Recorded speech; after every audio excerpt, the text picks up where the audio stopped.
Hello students. Yesterday we are studied SN1 reaction mechanism. त्यानंतर आपण अजून स्टडी केला होता substitution reaction, nucleophilic substitution reaction.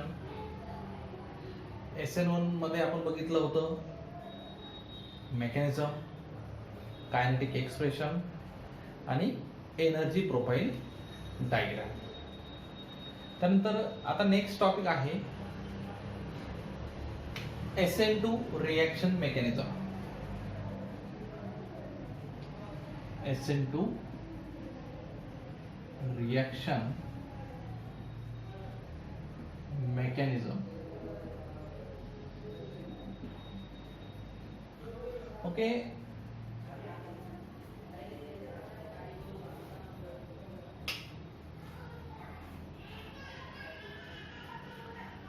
SN2 reaction mechanism.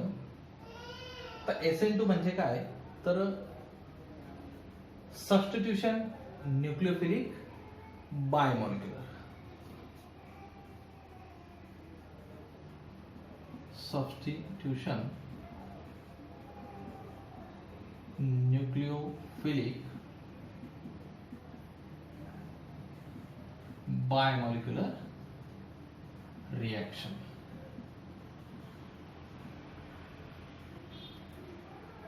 Okay, या ठिकाणी आता SN1 जी होती ती स्लो स्टेप मध्ये होती आणि ती 2 स्टेप मध्ये होती.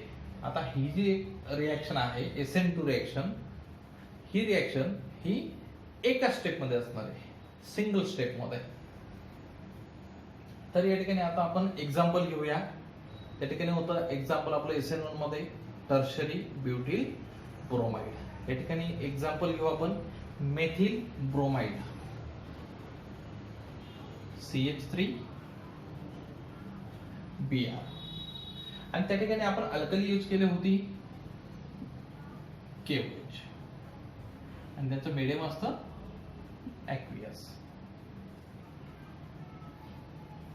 आणि प्रॉडक्ट इज, बघा हा KBr काय असणार आहे, बाय प्रॉडक्ट निघून जाणार आहे आणि येणारा जो प्रॉडक्ट असेल तो असेल CH3OH प्लस KBr. ओके, आणि आपलं डेफिनेशनच आहे की न्यूक्लियोफिलिक सबस्टिट्यूशन रिएक्शन म्हणजे काय. तर जो काही न्यूक्लियोफाईल असेल, वीक न्यूक्लियोफाईल हा रिप्लेस होतो स्ट्रॉंग न्यूक्लियोफाईल ने. म्हणजे हा सुद्धा न्यूक्लियोफाईल आहे, हा सुद्धा न्यूक्लियोफाईल आहे.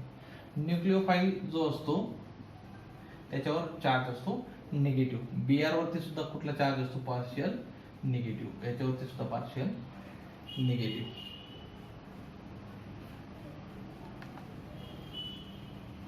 त्यानंतर आता बघूया कायनेटिक एक्सप्रेशन.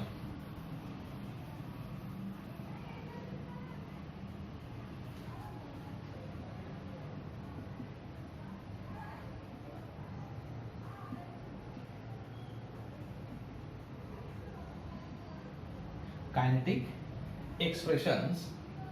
आता कायनेटिक एक्सप्रेशन्स मध्ये मागच्या रिएक्शनचा रेट जो होता त्यामध्ये ती होती फर्स्ट ऑर्डर रिएक्शन. आता ही जी असणार आहे ती असणार आहे सेकंड ऑर्डर रिएक्शन. म्हणजे या ठिकाणी the rate of this reaction is directly proportional to both substrate. Means that is CH3Br and nucleophile. कारण CH3Br सुद्धा त्याच कंडिशनला असणार आहे आणि न्यूक्लियोफाईल सुद्धा त्याच कंडिशनला. Therefore it is a biomolecular reaction. It is a biomolecular reaction or second order reaction सुद्धा त्या रिएक्शनला म्हटलं जातं. मग त्या ठिकाणी जसा रेट आपण मागच्या रिएक्शनला कॅल्क्युलेट केला त्याच पद्धतीने इथं ह्या रिएक्शनचा जो रेट आपल्याला कॅल्क्युलेट करायचा आहे. मग रेट ऑफ रिएक्शन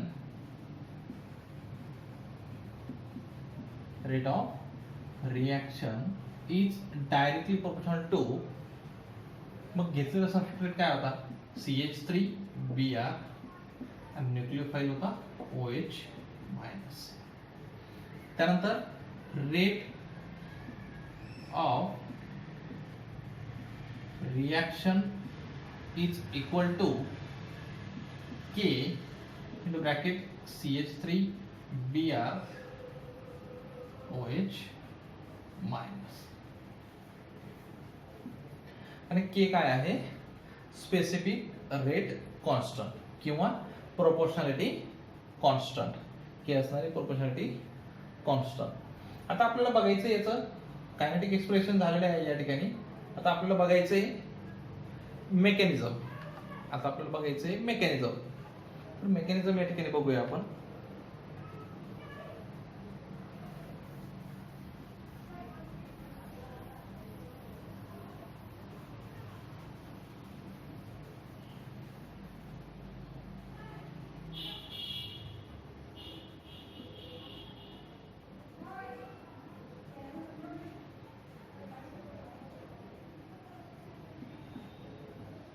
आहे मेथिल ब्रोमाइड आणि या ठिकाणी याच्याबरोबर रिएक्शन होणार आहे KOH.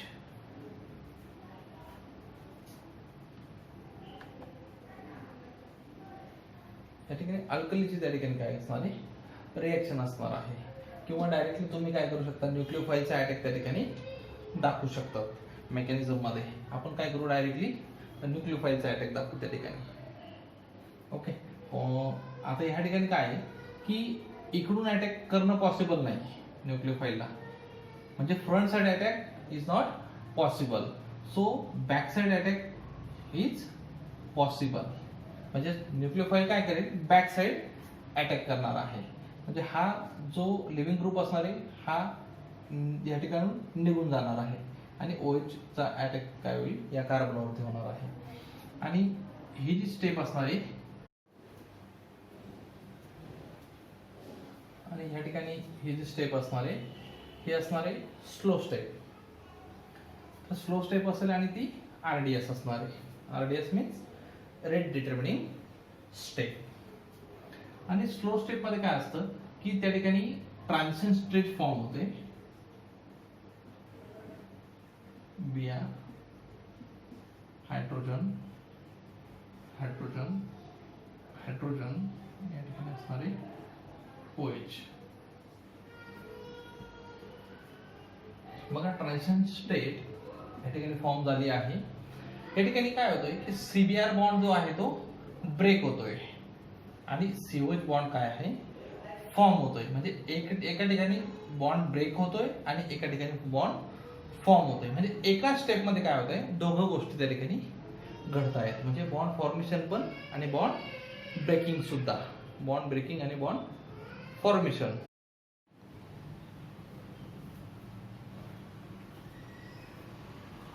आणि मग ह्या स्टेप मध्ये काय असेल की मग ही फास्ट स्टेप असणार आहे. स्टेप असेल फास्ट स्टेप असणार आहे. आणि ह्या फास्ट स्टेप मध्ये OH या ठिकाणी पूर्णपणे बॉन्डिंग फॉर्मेशन झालेलं आहे आणि Br बॉन्ड पूर्णपणे ब्रेक झालेला आहे. म्हणजे या ठिकाणी जो काही प्रॉडक्ट आला तो काय असणार आहे? Methyl alcohol. या ठिकाणी आपल्याला जो प्रॉडक्ट मिळाला आहे तो आहे मेथिल अल्कोहोल. म्हणजे लक्षात आलं असेल तुम्हाला की मेथिल ब्रोमाइडची रिएक्शन केली. OH म्हणजे न्यूक्लियोफाईलने काय केलं? कार्बनवर बॅक साइड अटॅक केला. ही जी स्टेप होती ती होती स्लो स्टेप म्हणजे रेट डिटर्मिनिंग स्टेप. त्यानंतर ट्रान्झिशन स्टेट फर्स्ट फॉर्म झाली. ट्रान्झिशन स्टेट मध्ये कार्बन आणि Br म्हणजे CBr बॉन्ड काय होत होता? ब्रेक होत होता आणि OH बॉन्ड काय होता? कार्बन आणि OH बॉन्ड हा फॉर्म होत होता. म्हणजे ट्रान्झिशन स्टेट या ठिकाणी मिळाली आपल्याला. देन नेक्स्ट काय मिळालं? फास्ट स्टेप मध्ये काय मिळालं आपल्याला? प्रॉडक्ट या ठिकाणी मिळालेलं आहे. त्याचं नाव आहे मेथिल अल्कोहोल. आणि या ठिकाणी Br मायनस जो असणार आहे हा Br मायनस जो आहे हा असणार आहे living group Lg. Living group असणार आहे. हे लिहिलं नाही लिहिलं तरी हरकत नाही. त्यानंतर पुढचं स्टेप असणार आहे म्हणजे आता या ठिकाणी मेकॅनिझम याचं संपलं आहे. SN2 चं जे काही मेकॅनिझम होतं रिएक्शन मेकॅनिझम. तर पुढचा टॉपिक आहे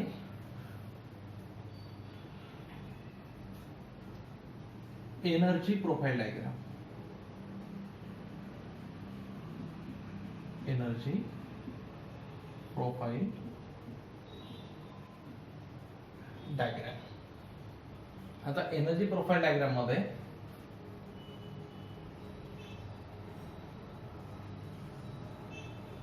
या ठिकाणी इथं असणारे पीई म्हणजेच पोटेन्शियल एनर्जी आणि इथं असणारे रिॲक्शन कोऑर्डिनेट. या ठिकाणी असणारे रिॲक्शन कोऑर्डिनेट. मग हा जो ग्राफ असणार आहे हा अशा पद्धतीने असणार आहे.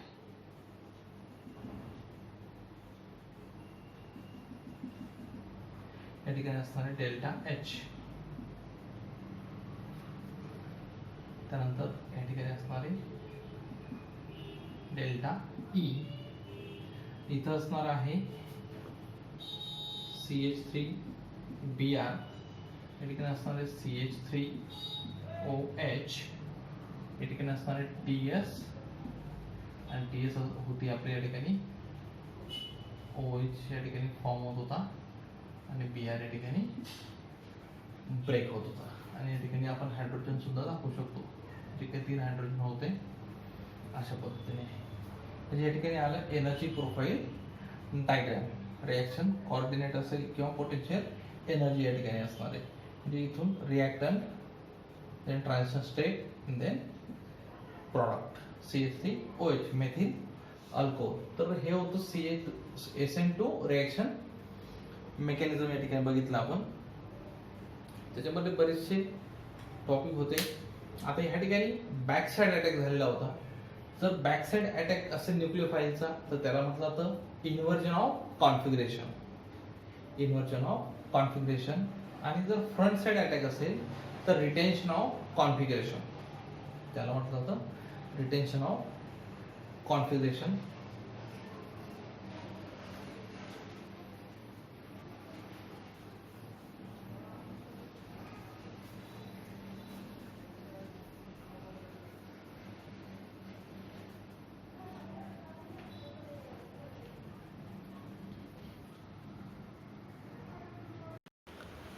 आता या ठिकाणी नवीन टॉपिक दिलेला आहे ऑप्टिकल आयसोमर्स और enantiomers. Two compounds which have the same molecule same structural formula but the structures are not superimposable mirror images of each other are called optical isomer. आता याचा अर्थ काय होतो की सेम स्ट्रक्चरल फॉर्म्युला असणार आहे but the structure are not superimposable mirror images. Superimposable म्हणजे जर एखादी प्रतिमा, एखादी वस्तू असेल तिची प्रतिमा जर आपण मिररमध्ये बघितली आणि त्या वस्तूची प्रतिमा आणि जी वस्तू असेल ती जर आपण मॅच करून बघितली तर त्या ठिकाणी ते जर मॅच झाली नाही तर त्याला म्हटलं जातं superimposable mirror images of each other are called as optical isomers. तुम्ही वाटेल तर मिररच्या समोर तुमचा हात घ्या. हात घेतल्यानंतर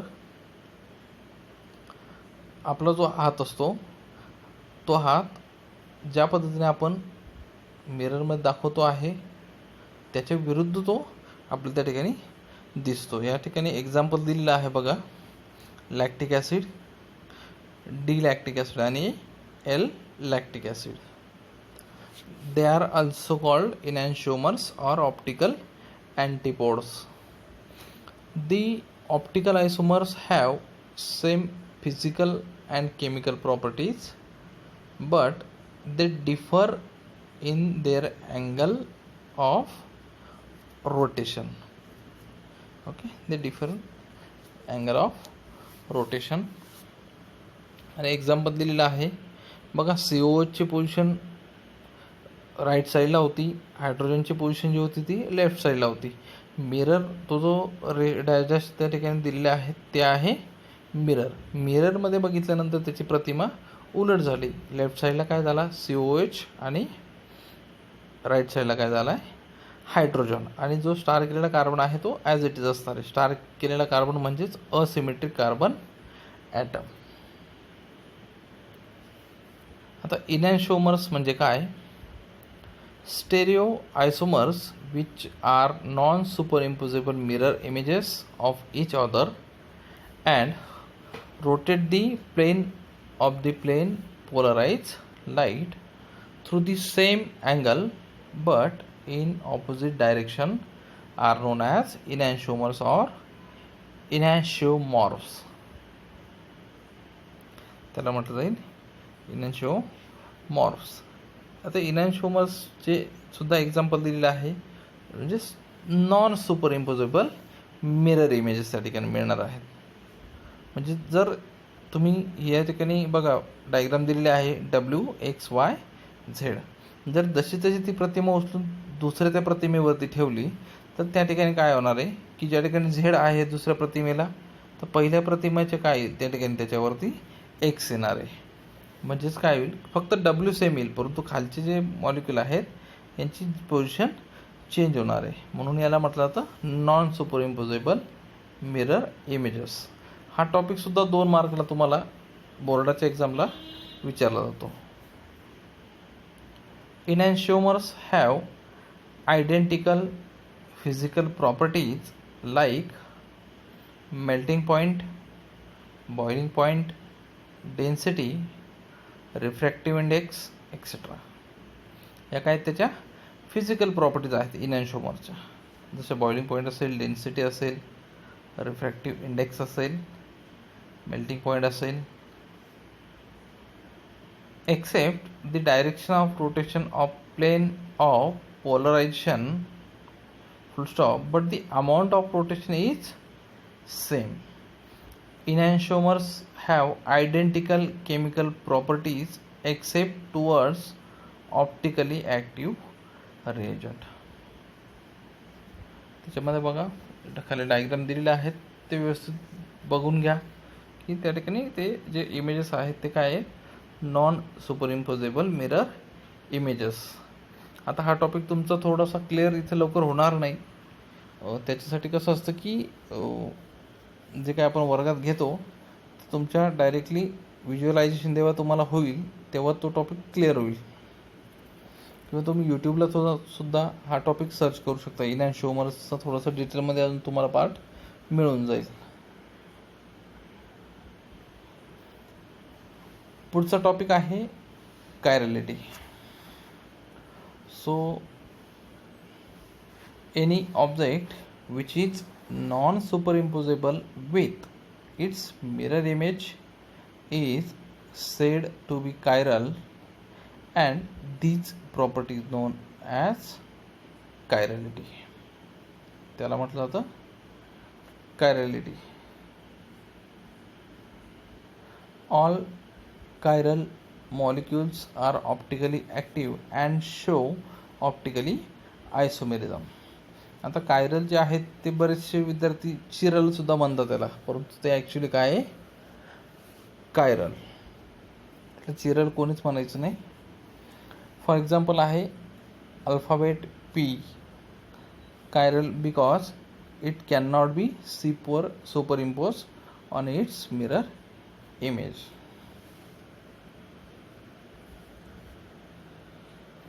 बघा खाली एक्झाम्पल दिलेला आहे. P जर मिररमध्ये बघितला तर तो कसा होऊन जातो मिररमध्ये, Q. P जो असणार तो काय होऊन जातो Q. आणि A जर बघितलं तर तो ॲज इट इज Aच असतो. म्हणजे P जो आहे तो, ती जी इमेज आहे ती आहे नॉन सुपर इम्पोजेबल, म्हणजेच त्या ठिकाणी तो काय आहे, कायरल आहे. तो मॉलिक्यूल आहे तो काय आहे, कायरल आहे. आणि ए जो दिलेला आहे तो का अकायरल, म्हणजेच त्याला सुपर इम्पोजेबल सुद्धा त्या ठिकाणी आपण म्हणू शकतो. त्यानंतर पुढचा टॉपिक आहे रेसिमिक मिक्सचर. ची डेफिनेशन बघू आधी. रेसिमिक मिक्सचरलाच रेसिमेट सुद्धा म्हणतात आणि रेसिमायझेशन सुद्धा म्हटलं जातं. A mixture of equal amounts of equimolar dextro and leoforms of an enantiomer is called as racemic mixture. It's called as racemic mixture or racemate or racemate. म्हणजे इक्वल अमाऊंटमध्ये जे असणारे डेक्स्ट्रो आणि लिओचं मिक्सचर असतील त्याला म्हटलं जाईल रेसिमिक मिक्सचर. म्हणजे 50% जर डेक्स्ट्रो मॉलिक्यूल असेल तर 50% असणारे लिओ फॉर्मचा मॉलिक्यूल असणार आहे. म्हणजेच त्या ठिकाणी त्या ठिकाणी आपल्याला जे काही मिक्सचर मिळणार आहे त्याला म्हटलं जातं racemic mixture. It is optically inactive because the dextro and Leo form have same angle of rotation but in opposite direction. Thus the rotation of both the isomers are balanced by each other. The resultant mixture is optically inactive. ते काय असणार आहे optically inactive असणार आहे. The process of converting D or L form of an optically compound into racemic form is called racemization. Okay, त्यालाच म्हटलं जातं परत रेसिमायझेशन. आणि ते डिनोट केलं जातं डी आणि एलने किंवा प्लस आणि मायनस साईन. त्या ठिकाणी एक्झाम्पल दिलेलं आहे 2-chloro-ब्युटेन. बघा या टॉपिकवरचे बरेचसे क्वेश्चन आहेत. Give the classification of isomerism, define ordinary light, monochromatic light, plane polarise light. Okay, त्या ठिकाणी बरेचसे क्वेश्चन दिलेले आहेत. ते क्वेश्चन तुम्ही नोटबुकमध्ये राईट करायचे, त्याचे आन्सर त्या ठिकाणी तुम्हाला लिहायचे आहेत नोटबुकमध्ये. ज्यावेळेस कॉलेज रेग्युलर सुरू होईल त्यावेळेस तुमची नोटबुक त्या ठिकाणी चेक केली जाईल. आणि हेच तुमचे काय असणार आहे टेस्ट असणार आहेत. या बघा मागे टॉपिक बघितला होता आपण रिॲक्शन मेकॅनिझम SN1 आणि SN2. त्याचा थोड्याशा स्लाईड मी या ठिकाणी टाकून देतो आहे, म्हणजे जेणेकरून तुम्हाला अजून थोडंसं काही कन्सेप्टचा प्रॉब्लेम असेल तर स्लाईड तुम्ही त्या ठिकाणी स्टॉप करून बघू शकता. याच्या पुढची स्लाईड आहे सबस्टिट्यूशन रिॲक्शन आणि न्यूक्लियोफिलिक सबस्टिट्यूशन रिॲक्शनची डेफिनेशन वगैरे दिलेले आहेत. या ठिकाणी तुम्ही त्याचा स्टडी करू शकता. तुम्हाला रायटिंग करायची असेल तर या नोट्समधून राईट करू शकतात.